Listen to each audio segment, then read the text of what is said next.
She filed to upgrade. Called my garage work worthless. I signed everything without a fight. Months later, she discovered I'd sold my worthless patent for $85 million. Her lawyer turned white first. Then she did. Should have asked questions. Rhonda. My name is Dalton Briggs. I'm 47 years old, and I've been an engineer for 23 years. Married for 19 of those years to a woman who once told me I had kind eyes and steady hands. Rhonda used to say those were the things that mattered. Turns out, they didn't matter as much as a premium gym membership and a man who drove a car with his last name on the dealership. The morning she served me papers, I was drinking coffee at her kitchen table. Same spot I'd sat for nearly 2 decades. Same chipped mug with a faded college logo. Same view of the backyard where I'd build a workshop that Rhonda called Dalton's Cave of Mediocrity whenever her book club friends asked about it. She walked in wearing a gray dress I'd never seen before. Heels that made her 3 inches taller. Hair done up like she had somewhere important to be. I'm filing to upgrade, Rhonda said, sliding a manila folder across the table. Not, I want a divorce. Not, we need to talk. Upgrade. Like I was outdated software she was uninstalling. I didn't say anything at first. Just looked at the papers, noticed her signature already on the bottom line, pen sitting on top like an invitation. You can keep the house, she continued, pouring herself lemon water from the pitcher she always kept in the fridge. I'll take the condo downtown and the Lexus. Clean break. No drama. Clean break. 19 years, 3 miscarriages, and a shared life reduced to a transaction. Whatever you need, Rhonda, I said, picking up the pen. She blinked. I could tell I'd thrown her off script. She'd expected a fight, maybe tears, definitely questions. Instead, I signed my name on every line that needed signing, dated it, and slid the folder back across the table. That's it, she asked. That's it, Dalton replied. She stood there for a moment longer, like she was waiting for me to break down. When I didn't, she picked up the folder, grabbed her purse, and walked toward the door. The dog, Murphy, followed her to the threshold. She didn't even glance down at him, just opened the door and left. Soft click. No slam. No final words. I sat there staring at my coffee. It had gone cold. That night, I found one of her wine glasses still in the dishwasher. Lipstick stain on the rim. Same shade she'd worn that morning. I thought about the receipts I found 6 months earlier. Charges at restaurants I'd never been to. Hotel rooms booked on weekends when she said she was at conferences. His name was Clayton Sutton. I never met him, but I knew enough. Investment advisor. Drove a Mercedes. Had a smile that sold trust funds and empty promises. I didn't confront her back then. Didn't scream or throw anything. I just went out of the workshop, closed the door, and got back to work on the one thing she never bothered to understand. The prototype sitting on my workbench. Compact, unassuming, revolutionary. She called it my retirement fantasy. Told her friends I was wasting time on something that would never matter. But the blueprints were finished. The trust was ironclad. And my attorney, a former military man with a sharp mind and sharper instincts, had made sure every asset was protected. I didn't leave Rhonda because she cheated. I left because I'd already been gone for years. She just didn't notice until it was too late. Rhonda used to call it Dalton's junkyard. My workshop. The place where I spent nights and weekends for the past 11 years. She never stepped foot inside. Not once. Said it smelled like burnt metal and broken dreams. Truth was, it smelled like progress. The workshop sat behind our house, converted from an old storage shed I'd renovated myself back in 2014. Insulated walls, proper ventilation, workbenches I'd built by hand. Nothing fancy, but functional. Everything I needed.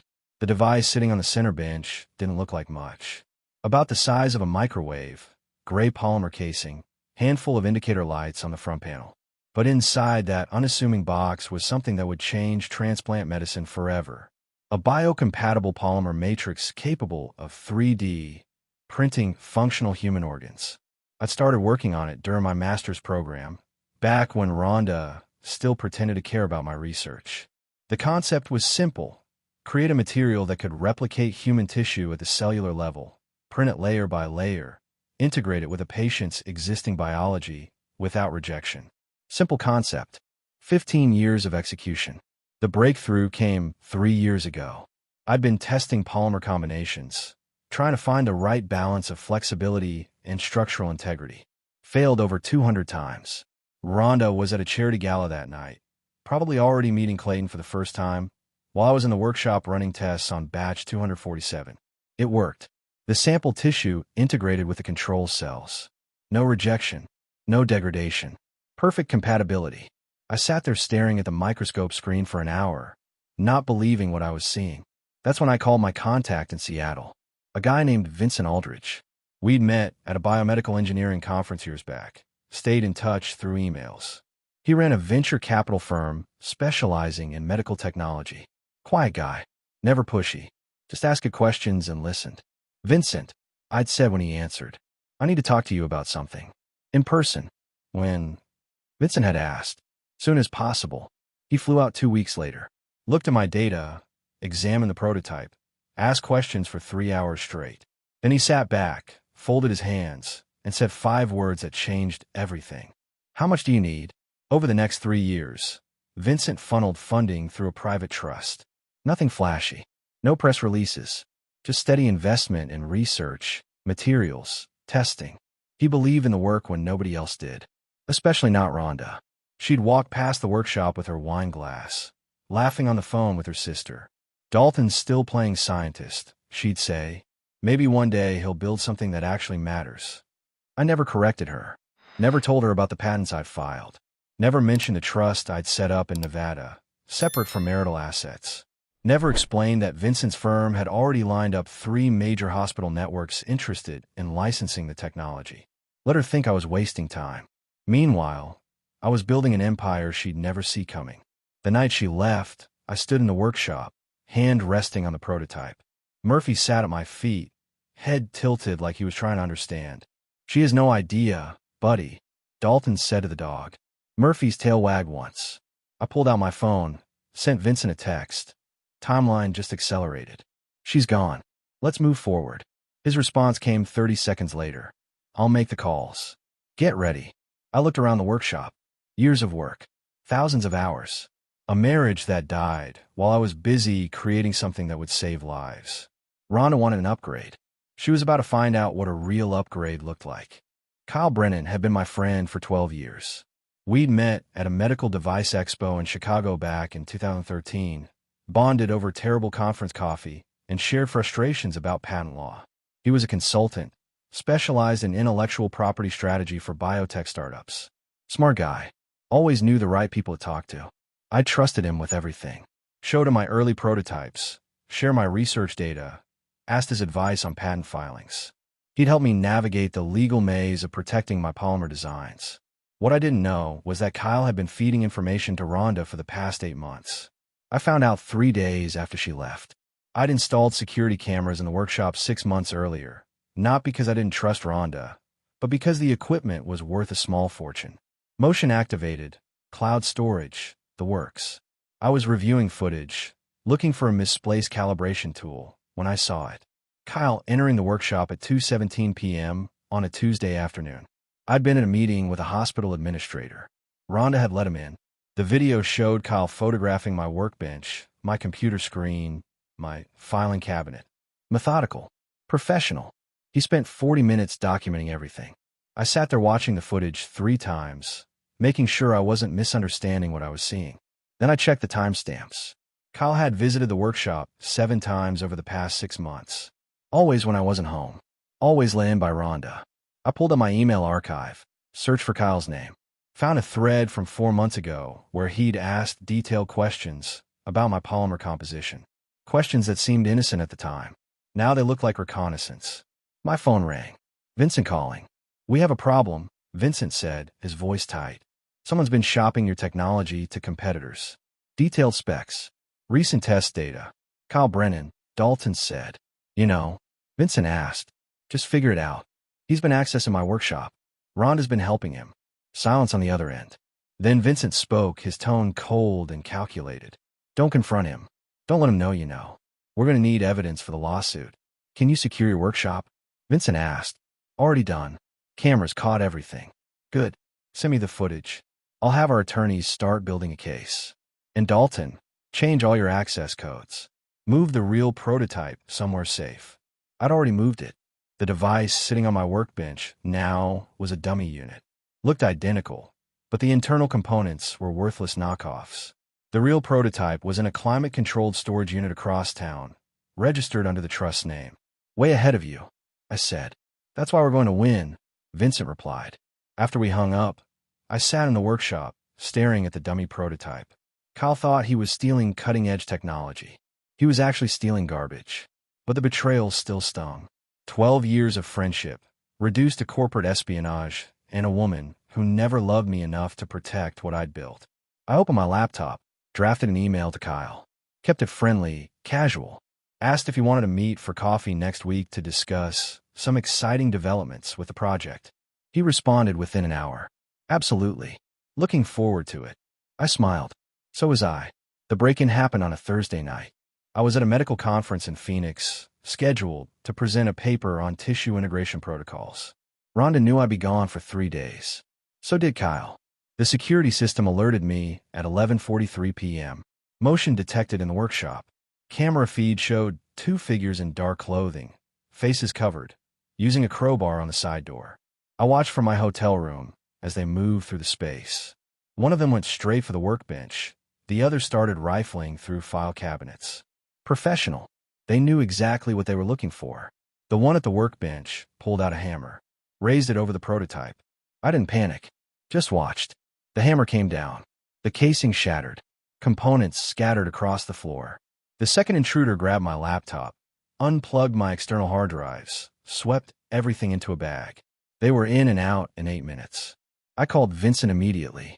They just hit the workshop, Dalton said. The real prototype. Vincent asked, alert despite the late hour. Safe in storage. They destroyed the dummy. Perfect. Call the police. File a report. Make it look like you're devastated. I called 911, reported the break-in, flew home the next morning. 2 detectives met me at the house, took statements, photographed the damage, collected what little evidence the intruders had left behind. Any idea who might want to do this? The younger detective asked me. No idea, I said, playing the confused victim. I'm just an engineer. I don't have enemies. But I did have enemies. And I had video footage of exactly who they were. After the police left, I uploaded the security footage to an encrypted server, sent the link to Vincent and my attorney. The video was crystal clear. The intruders had taken off their masks inside the workshop, probably thinking the cameras weren't working. One of them was Kyle's younger brother, Derek. The other was a guy I didn't recognize, but Vincent's security team identified him within 2 hours. Former military, now working private security. His employment records showed recent payments from a shell company registered to Clayton Sutton. All the pieces fell into place. Rhonda had told Clayton about my work. Clayton had brought in Kyle. Kyle had recruited his brother and hired Muscle to destroy the evidence. They thought they were protecting Clayton's investment, making sure I couldn't profit from technology that might threaten his financial position with Rhonda. What they'd actually done was commit multiple felonies on camera. Do we press charges now? I asked Vincent during our call that evening. Not yet, Vincent said. Let them think they won. Let them think you're broken. We're going to let this play out, and when the time's right, we'll bury all of them. I looked at the destroyed dummy prototype, pieces scattered across my workshop floor. I can wait, Dalton said. I know you can. That's why you're going to win. I spent the next 2 days cleaning up the workshop, making it look like I was trying to salvage the project. Posted a few vague, defeated-sounding updates on my personal blog about setbacks and challenges. Kyle called to offer his condolences. I heard about the break-in, man. That's terrible. Is there anything I can do to help? No, I said, keeping my voice flat. I think I'm done. The project's dead. Don't say that. You can rebuild. Maybe. I need some time to think. After he hung up, I texted Vincent. Hook, line, and sinker. His response. Now we wait for them to celebrate. 3 weeks after the break-in, Vincent called with news. Biomedical Solutions wants to meet, Vincent said. They've been following your patent filings. They're interested in acquiring the technology outright. How interested? Dalton asked. Very. They're sending their acquisition team next week. Be ready to negotiate. I'd heard of Biomedical Solutions. Major player in the organ transplant field. Contracts with hospitals across the country. Revenue in the billions. If they wanted my technology, it meant I'd built something truly valuable. The meeting took place in a conference room at Vincent's office in Seattle. Floor-to-ceiling windows overlooking Puget Sound. 3 executives in expensive suits sitting across from me and Vincent. The lead negotiator, a woman named Patricia Reynolds, opened a leather portfolio and got straight to business. Mr. Briggs, your biocompatible polymer represents a genuine breakthrough in transplant medicine. We've reviewed your patents, examined your test data, consulted with our medical advisors. We'd like to acquire full rights to the technology. I'm listening, I said. Patricia slid a document across the table. Our initial offer: exclusive licensing with acquisition option or direct purchase. Both options include performance bonuses tied to successful implementation. I picked up the document, scanned the numbers. The acquisition price sat at the bottom of page 3. $85 million, plus royalties, plus performance incentives that could push it over $100 million. I kept my face neutral. Didn't smile, didn't react. Just set the document down and looked at Patricia. What's your timeline for implementation? Dalton asked her. 18 months for FDA approval process, assuming your test data holds up. Another 6 months for production setup. We'd want you on retainer as a technical consultant through the first phase. And the technology would be used exclusively for medical applications. No defense contracts, no private sector misuse. Patricia nodded. Strictly medical. Our contracts are with hospital networks and transplant centers. That's our core business. I looked at Vincent. He gave a slight nod. Give me 72 hours to review with my attorney, I said. If the terms hold up, we have a deal. Patricia smiled. We'll await your response. After they left, Vincent poured 2 glasses of whiskey, handed me one. $85 million, Vincent said. Not bad for a workshop project. It was never just a workshop project, I replied. I know. That's why I invested. Rhonda never understood what she was walking away from. I thought about that. About the years I'd spent building something meaningful while my marriage dissolved. About Rhonda planning her upgrade with Clayton, counting assets, dividing property, never once asking about the real value sitting in my workshop. She'll find out soon enough, Dalton said. When do you want to make it public? Vincent asked me. After the papers are signed. After the money's transferred. After there's nothing she can do to claim a piece of it. Vincent raised his glass. To patience. We drank. 3 days later, after my attorney confirmed every clause was airtight, I signed the acquisition agreement. The money hit the trust account 48 hours after that. $85 million. Secured, protected, completely separate from any marital claims. I was standing in my workshop when the transfer notification came through. Same space where I'd spent 11 years building, testing, failing, succeeding. Murphy sat at my feet, tail wagging. We did it, buddy, I said to the dog. I didn't celebrate, didn't call anyone, just stood there in the quiet, feeling the weight of everything I'd accomplished finally settling into reality. Rhonda had won an upgrade. She'd gotten Clayton's leased lifestyle and empty promises. I'd gotten freedom and vindication. The publicity embargo would last 6 months. Standard practice for acquisitions of this size. Biomedical Solutions wanted time to secure their supply chain and finalize FDA paperwork before going public. 6 months. That's how long Rhonda had before her world turned upside down. I could wait. I kept my life exactly the same. Same truck, same house, same routine. Mowed the lawn every Saturday morning. Took Murphy for walks. Bought coffee at the same diner I'd been going to for years. Nothing changed on the outside because I wanted it that way. Rhonda moved into her downtown condo with Clayton. I saw the Instagram posts. Her feed became a highlight reel of upgraded living. Rooftop brunches, wine tastings, weekend trips to Napa Valley. One post showed her holding a champagne glass, caption reading, "Finally living the life I deserve." Clayton stood behind her, hand on her shoulder, smiling that investment advisor smile. I scrolled past without reacting. 2 months after the divorce was finalized, I ran into them at a farmer's market downtown. I was buying vegetables for dinner. They were browsing artisanal cheese like it was performance art. Rhonda saw me first. Her smile faltered for half a second before snapping back into place. "Dalton," she said, her voice overly cheerful. "How are you?" "Good," I said, keeping it simple. "You?" "Wonderful. We just got back from Sonoma." Clayton surprised me with a wine country getaway. Clayton extended his hand. I shook it. Firm grip, practice confidence. Good to see you, Dalton, Clayton said to me. Rhonda's told me a lot about you. I'm sure she has, I replied. An awkward pause settled between us. Rhonda adjusted her sunglasses, the designer kind that cost more than my monthly grocery bill. Still working on your little project? She asked, the condescension barely hidden. Not anymore, I said. Had some setbacks. Took a break from it. Her expression shifted to something that looked like vindication. Oh, I'm sorry to hear that. But honestly, maybe it's for the best. You can focus on other things now. Maybe, Dalton said. Clayton checked his watch. We should get going, babe. Reservations at noon. They walked away hand in hand. Rhonda glanced back once, that same superior smile on her face. The look that said she'd made the right choice, upgraded successfully, left the boring engineer behind. I bought my vegetables and went home. That evening, I got a text from Kyle. First time he'd reached out since the break-in. Hey man, heard you gave up on the polymer project. Probably smart. These things rarely pan out. Want to grab coffee sometime? I stared at the message for a long moment. Kyle thought he'd won. Thought the sabotage had worked. Thought I was defeated. Sure, I texted back. Let's catch up soon. I set my phone down, looked at Murphy sleeping on his bed. For months until the embargo lifted. For months until the acquisition went public.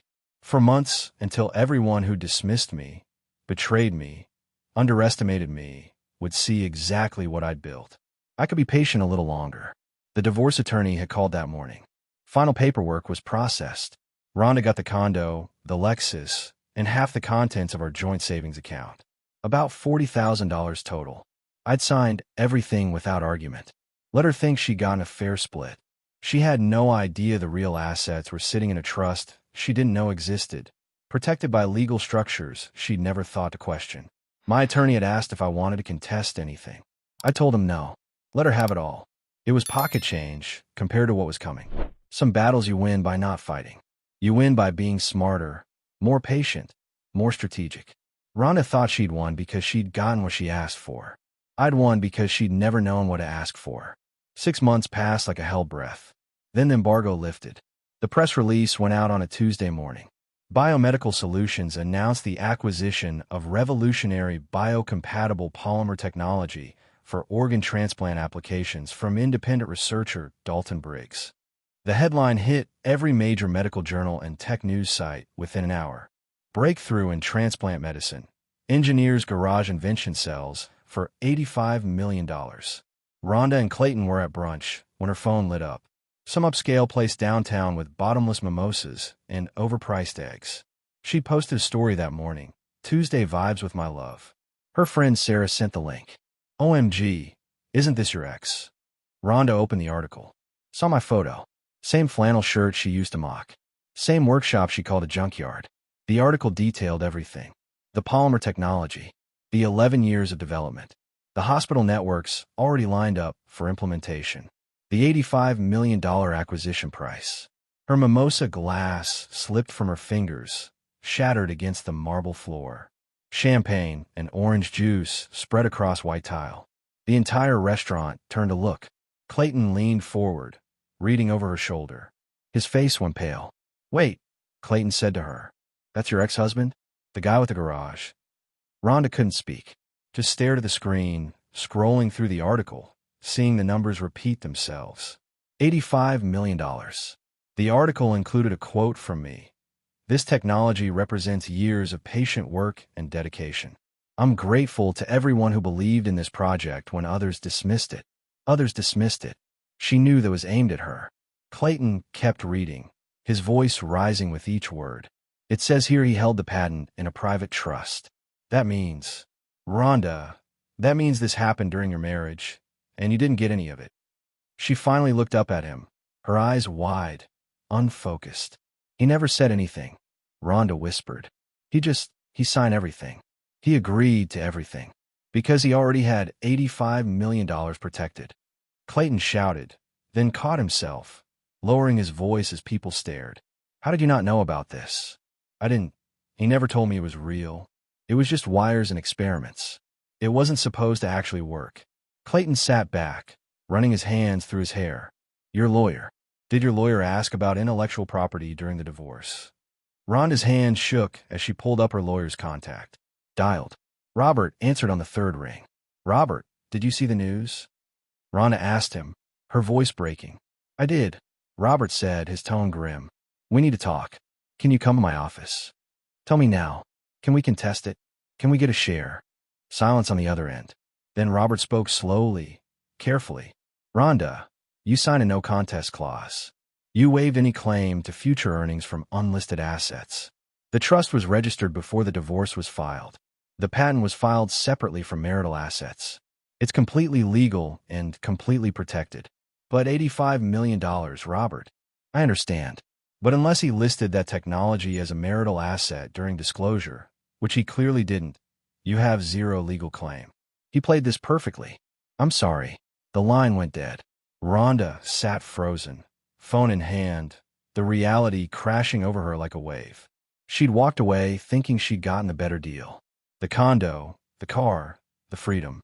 He'd let her take it all because it was nothing compared to what he'd protected. Clayton stood up. I need some air. Don't leave, Rhonda said, reaching for his hand. He pulled away. I need to think. This is a lot. He walked out of the restaurant without looking back. Rhonda sat alone at the table, surrounded by broken glass and spilled champagne, while the other diners whispered and stared. Her phone buzzed. Another message from Sarah.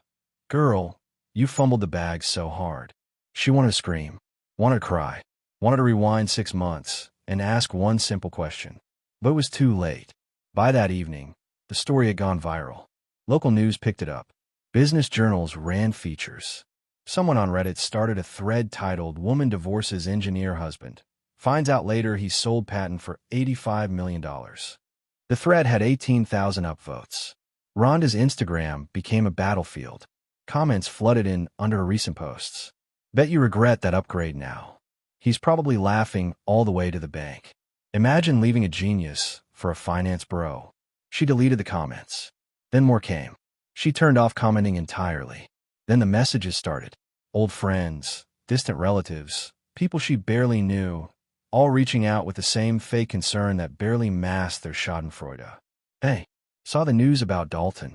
That's crazy. How are you doing? She didn't respond to any of them. Clayton texted around midnight. Need some space to process this. Staying at my place tonight. That was 3 nights ago. He hadn't come back. Kyle called me the day after the news broke. His voice was tight, nervous. Dalton, man, I just saw the news. Congratulations. That's incredible. I had no idea you were that close to a breakthrough, Kyle said to me. Thanks, Kyle, I said, keeping my tone neutral. It all came together. Listen, about that break-in at your workshop, do the police have any leads? Because if someone was trying to steal your technology, that's serious.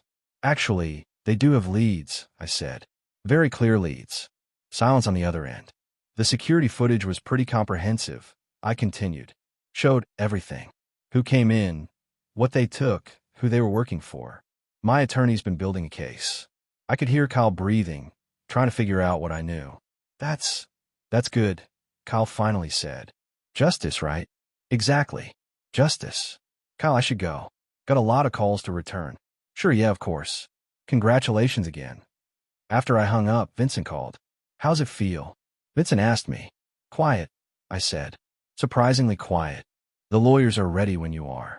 We have enough evidence to prosecute Kyle, his brother, and anyone else involved in the break-in and corporate espionage. Not yet, Dalton said. Let them sweat a little longer. And Rhonda. I looked out the window. Same view I'd had for years. Same house, same street, same life. Everything the same except now, I had $85 million and complete freedom. Rhonda made her choice, I said. She's living with it. That night, I took Murphy for a walk around the neighborhood. Same route we'd been taking for years. Past Rhonda's old friend, Janet, watering her garden. She waved me over. Dalton, I saw the news. That's amazing. Janet said to me, genuine happiness in her voice. Thanks, Janet. I always knew you were working on something special. Rhonda used to complain about you spending so much time in that workshop, but I told her, let the man work. Guess I was right. I smiled. Guess so. She must be kicking herself now. Janet continued. unable to help herself. I wouldn't know. We don't talk. Well, good for you. You deserve this. You really do. I walk home feeling lighter than I had in years. Not because of the money, because I'd proven something to myself. That patience, dedication, and quiet confidence could triumph over dismissiveness and betrayal. My phone buzzed. Message from an unknown number. Dalton, it's Rhonda. Can we talk? Please. Just 5 minutes. I stared at the message for a long moment. Then I deleted it without responding. 2 weeks after the news broke, Vincent and I met with federal prosecutors. We laid out everything. The security footage of Kyle and his brother breaking into my workshop. The documentation of stolen intellectual property. The financial trail connecting the sabotage to Clayton Sutton's shell companies. The prosecutor, a sharp woman named Diana Chun, reviewed the evidence with clinical precision. This is solid, Diana said to us. Corporate espionage, breaking and entering, destruction of property, conspiracy. We can make all of this stick. What's the timeline? Vincent asked her. Arraignments within 30 days. Trial probably 6 months out. But honestly, with this evidence, I'd be surprised if they don't take a plea deal. 3 weeks later, Kyle was arrested at his office. His brother Derek got picked up the same afternoon. The contractor Clayton had hired turned himself in after his attorney saw the evidence. The news made local headlines. Corporate espionage case linked to $85 million patent theft attempt. Kyle's attorney reached out within 48 hours, requesting a meeting to discuss terms. I let Vincent handle it. He called me afterward. Kyle wants to settle, Vincent said. Avoid trial. Make restitution. Accept probation. What did you tell him? Dalton asked. I told him we consider it if he provided testimony against everyone else involved, including Clayton's role in financing the operation. And he agreed. He's going to cooperate fully. Clayton was arrested a week later, charged as an accessory to corporate espionage and conspiracy. His investment firm immediately suspended him pending investigation. Rhonda's social media went completely dark after that. No posts, no stories, no comments. She'd gone underground. I didn't feel victorious watching it all unfold. Just tired. Tired of the betrayal. Tired of the legal process. Tired of thinking about people who tried to destroy what I'd built. But I saw it through. Testified when needed. Provided documentation when requested. Made sure everyone involved faced consequences. The day Kyle's plea deal was finalized, I was in my workshop, packing equipment. I decided to sell the house, move somewhere new, start fresh. Murphy watched me from his bed, head tilted. Time for a change, buddy, I said to the dog. My phone buzzed. Message from Vincent. It's done. Kyle gets 3 years probation, community service, and permanent record. His brother gets 18 months. Clayton's trial is set for next spring, but his attorney's already talking plea. I typed back. Good. Thanks for everything. Thank you for trusting me. Where are you headed next? I looked around the workshop one last time. This space had been my sanctuary, my laboratory, my escape, but it was also a reminder of everything I'd lost while building something great. Somewhere quiet, I replied. Somewhere with an ocean view. 18 months later, I was sitting on the deck of a small house overlooking the Pacific. Not some mansion in Malibu, just a clean, weathered cottage in Oregon with a view that stretched to the horizon. Murphy lay at my feet, gray around his muzzle now, but content. The air smelled like salt and cedar. Coffee tasted better here. Life moved slower. Biomedical Solutions had successfully completed their first clinical trials. My polymer technology was saving lives. Real people getting real organs that their bodies didn't reject. The royalty checks came in quarterly. More money than I'd ever spent. I donated $30 million to cancer research in children's hospitals. Set up scholarships for engineering students. Funded 3 startup medical technology companies run by people who reminded me of my younger self. The money felt better going out than it ever felt coming in. A young woman from the local university had come by that morning to interview me for a documentary about innovation. She'd asked the question everyone eventually asked. Did it feel good? Proving everyone wrong, she'd asked me. I'd thought about it for a long moment, watching a seagull dive for fish in the surf. I wasn't trying to prove anyone wrong, Dalton had said. I was proving myself right. There's a difference. She nodded, written that down, then asked, Do you have any regrets? Just one. I wish I'd left sooner. Saved myself some years of being dismissed by someone who never valued what I was building. What about your ex-wife? Do you ever hear from her? No, and that's how I prefer it. After she left, I sat alone on the deck, coffee cooling in my hand. I'd heard through mutual acquaintances that Rhonda and Clayton had split. He'd moved to Texas after his plea deal, trying to rebuild his reputation.